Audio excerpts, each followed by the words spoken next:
Assalamualaikum warahmatullahi wabarakatuh. Di sini kami ingin menjelaskan filsafat pendidikan. Judul pada materi ini tentang pemikiran pendidikan Plato, Aristoteles, dan Al-Farabi. Dosen pengampu Prof. Dr. Syukri Hamzah dan Dr. Dwi Ismawati, MPD. Tugas kelompok ini disusun oleh kelompok 6.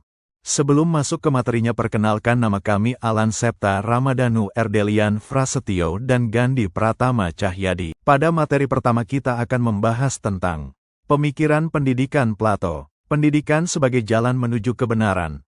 Plato menganggap pendidikan sebagai proses membawa manusia dari ketidaktahuan menuju pengetahuan sejati.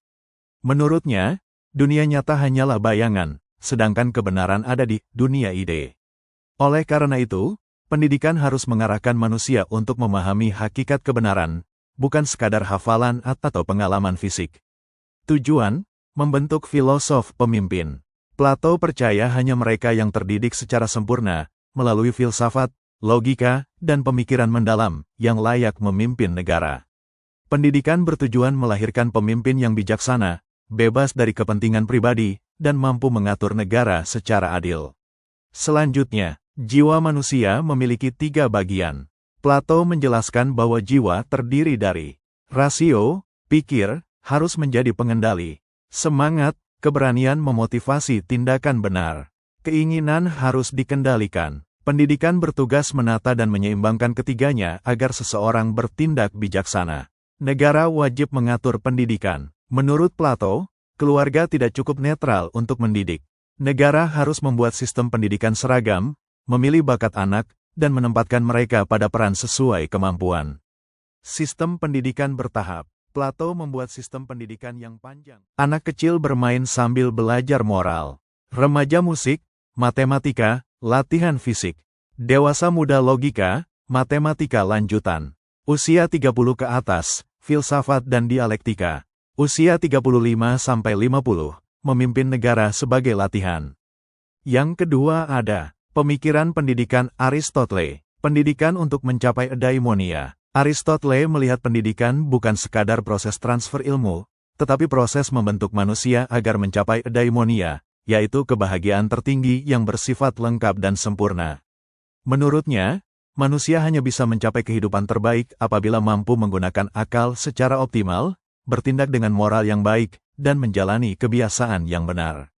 Pendidikan harus membuat manusia mampu mengatur keinginannya, menyeimbangkan antara emosi dan rasio, serta mengambil keputusan yang bijaksana.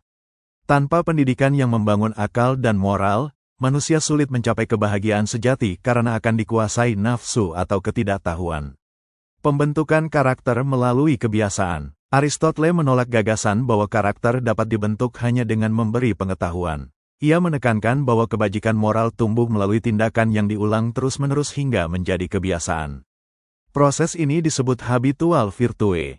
Anak harus dididik untuk melakukan tindakan baik secara konsisten, misalnya jujur, disiplin, berani, dan sederhana, hingga kebiasaan itu tertanam dalam pribadinya. Guru dan orang tua bertugas memberi contoh, arahan, dan latihan yang berkelanjutan. Bagi Aristoteles, karakter baik bukan sesuatu yang diwarisi, tetapi dibangun melalui latihan panjang sejak kecil. Pendidikan mengikuti perkembangan anak. Aristoteles termasuk filsuf yang sangat realistis. Ia menolak model pendidikan yang terlalu ideal seperti Plato dan menekankan bahwa perkembangan anak berjalan bertahap. Kurikulum, metode, dan tujuan belajar harus disesuaikan dengan tahap usia. Masa kanak-kanak fokus pada pembentukan disiplin, sopan santun, serta pembiasaan aktivitas fisik dan permainan yang sehat. Pada tahap ini anak belum mampu berpikir abstrak, sehingga penekanannya pada perilaku dan kebiasaan. Masa remaja, pada tahap ini mulai diajarkan pengetahuan yang lebih kompleks seperti logika, retorika, matematika, dan pembelajaran abstrak lainnya. Remaja mulai memiliki kemampuan menilai benar salah menggunakan akal. Masa dewasa, anak diajak mempelajari filsafat, etika, ilmu pengetahuan, dan kemampuan berpikir tingkat tinggi. Tahap ini adalah puncak perkembangan intelektual manusia. Selanjutnya ada pendidikan mengikuti perkembangan anak. Aristoteles termasuk filsuf yang sangat realistis. Ia menolak model pendidikan yang terlalu ideal seperti Plato dan menekankan bahwa perkembangan anak berjalan bertahap. Kurikulum, metode, dan tujuan belajar harus disesuaikan dengan tahap usia. Masa kanak-kanak fokus pada pembentukan disiplin, sopan santun, serta pembiasaan aktivitas fisik dan permainan yang sehat. Pada tahap ini anak belum mampu berpikir abstrak, sehingga penekanannya pada perilaku dan kebiasaan. Masa remaja, pada tahap ini mulai diajarkan pengetahuan yang lebih kompleks seperti logika, retorika, matematika, dan pembelajaran abstrak lainnya. Remaja mulai memiliki kemampuan menilai benar salah menggunakan akal. Masa dewasa, anak diajak mempelajari filsafat, etika, ilmu pengetahuan, dan kemampuan berpikir tingkat tinggi. Tahap ini adalah puncak perkembangan intelektual manusia. Peran negara tetap penting. Aristoteles menganggap negara memiliki tanggung jawab besar dalam menyelenggarakan pendidikan karena pendidikan merupakan jalan untuk membentuk warga yang baik, good citizen.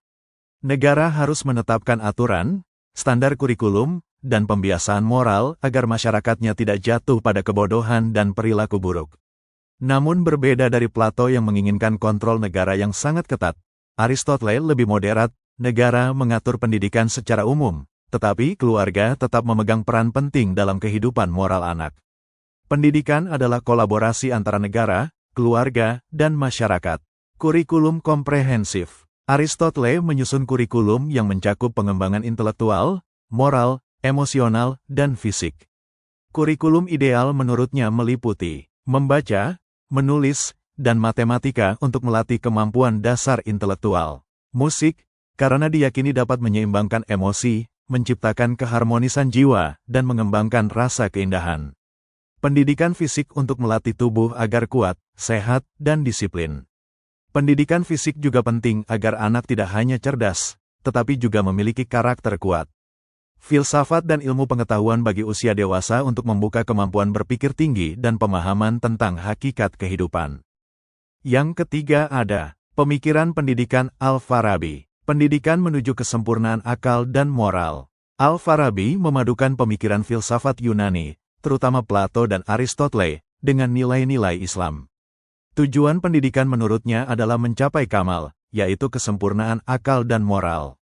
Pendidikan harus membimbing manusia agar mampu berpikir benar, memiliki akhlak mulia, hidup sesuai syariat, dan menyadari tanggung jawabnya kepada Tuhan.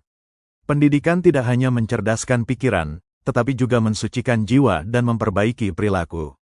Dengan demikian, pendidikan menurut Al-Farabi bersifat filosofis sekaligus spiritual. Pendidikan menciptakan masyarakat utama. Dalam karya terkenalnya Al-Madinah Al-Fadilah, Kota Utama, Al-Farabi menjelaskan bahwa masyarakat yang utama dan bahagia hanya mungkin terwujud jika anggota masyarakat memiliki pengetahuan, moral, dan karakter baik. Pendidikan menjadi fondasi untuk membangun peradaban yang adil, harmonis, dan berorientasi pada kebaikan. Tanpa pendidikan, masyarakat akan berada dalam kota jahiliyah, yaitu kota yang kacau, penuh kebodohan, dan tanpa arah moral. Oleh sebab itu, pendidikan menurutnya bukan hanya untuk individu, tetapi juga untuk membentuk tatanan sosial yang ideal. Pemimpin ideal, filosof yang bermoral. Al-Farabi menggambarkan pemimpin ideal sebagai nabi filosof, seseorang yang berakal cerdas, bermoral tinggi, memahami syariat, memiliki kebijaksanaan, dan mampu memimpin masyarakat menuju kebahagiaan. Pendidikan berperan membentuk pribadi seperti ini. Pemimpin harus memahami filsafat untuk memahami kebenaran, dan memahami agama untuk memandu masyarakat dengan etika dan nilai-nilai ilahi. Tanpa pendidikan yang benar, pemimpin akan gagal memimpin rakyatnya. Tingkatan proses pengetahuan. Menurut Al-Farabi, manusia memperoleh pengetahuan secara bertahap, mulai dari bentuk paling rendah sampai bentuk paling tinggi. Prosesnya adalah 1. Indra, manusia mengenal dunia melalui penglihatan, pendengaran, sentuhan, dan pancaindera lainnya.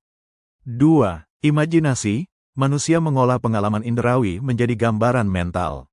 3. Akal praktis, akal digunakan untuk mengambil keputusan, menilai baik buruk, dan menjalankan kehidupan sehari-hari. 4. Akal teoritis, akal mencapai tingkat berpikir mendalam tentang ilmu, logika, matematika, dan filsafat. 5. Akal aktif, tingkatan tertinggi, di mana manusia mampu menangkap kebenaran universal dan memahami hal-hal metafisik. Ini dianggap puncak kesempurnaan intelektual. Pendidikan harus mengikuti struktur bertingkat ini agar perkembangan akal manusia berlangsung sempurna dan tidak meloncat-loncat. Kesimpulannya, Plato menekankan pencarian kebenaran dan kendali negara atas pendidikan. Aristoteles fokus pada kebiasaan baik dan pendidikan sesuai tahap perkembangan. Al-Farabi menekankan akal, akhlak, dan pembentukan masyarakat utama.